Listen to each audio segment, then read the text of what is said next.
Hello everybody, hope you're doing well. Today is video 2 of 10 on what is automation. In this video, we'll cover the troubling history of automation and the Hall of Shame of non-innovators.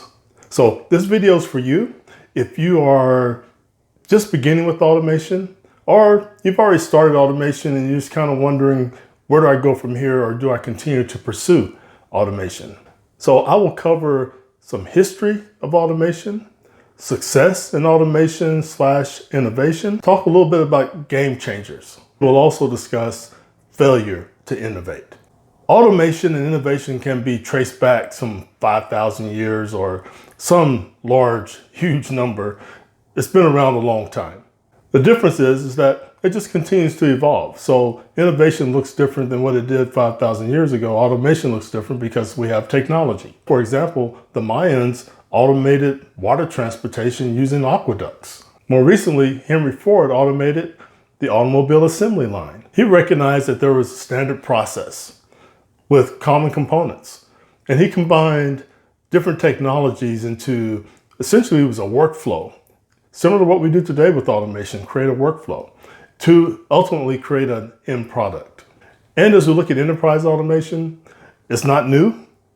Enterprise automation in some form has been around since the 1960s.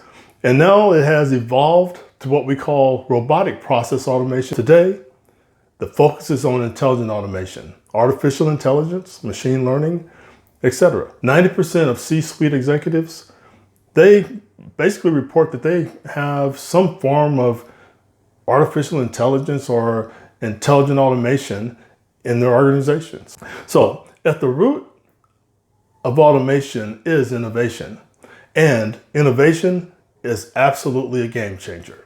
Companies who do not innovate, they founder, they shrink back, they just get stuck. They may even be purchased or acquired by their competitors who do innovate and grow their business. So you take digital equipment company, Wang Laboratories. Some of you probably never even heard of those companies, but think about digital equipment company.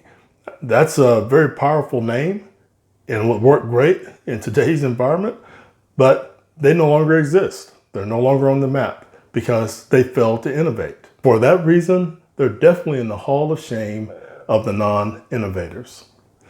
They missed an opportunity. They had tunnel vision. So instead of being a leading computer company, they no longer exist. Let's take Blockbuster, for example. Most of us have heard of Blockbuster.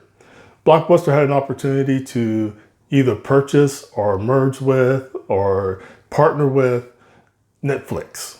So Netflix made an offer to Blockbuster to sell Blockbuster's products online. In return, Netflix would be sold in the storefronts, in the retail storefronts of Blockbuster.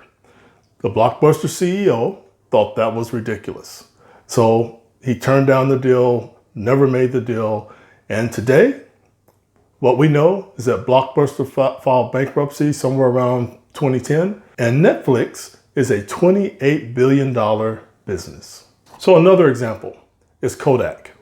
Yeah, Kodak is around, there are Kodak cameras, etc. We know about Kodak. But did you know that Kodak created the first digital camera in 1975? What does that mean? That means that they missed an opportunity, because who knew that they created the first digital camera in 1975? And did they take advantage of it? No, they did not. So they had innovation in their lap, at their doorstep. Their management turned it down and said, that's cute, but don't tell anybody. You gotta be kidding me. Don't tell anyone? So what a missed opportunity that they decided not to tell anyone about their innovation. And so what eventually happens, as we know now, is that other companies took advantage of their digital cameras, and although Kodak now has digital cameras, they were late to the game, and they did not turn into the giant that they could have been simply by taking advantage of innovation.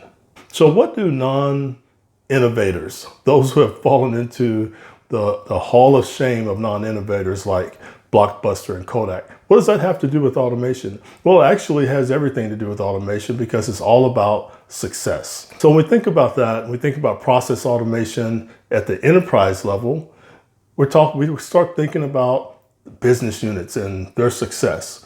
And that's where automation starts. Because the healthier your business units are, the healthier your company. Business units who decide to go with process automation become more efficient. They have more accurate processes. They can process a large amount of data, and they can do it efficiently, effectively. And then they can turn over important tasks to employees who are no longer focusing on mundane tasks. They simply become better.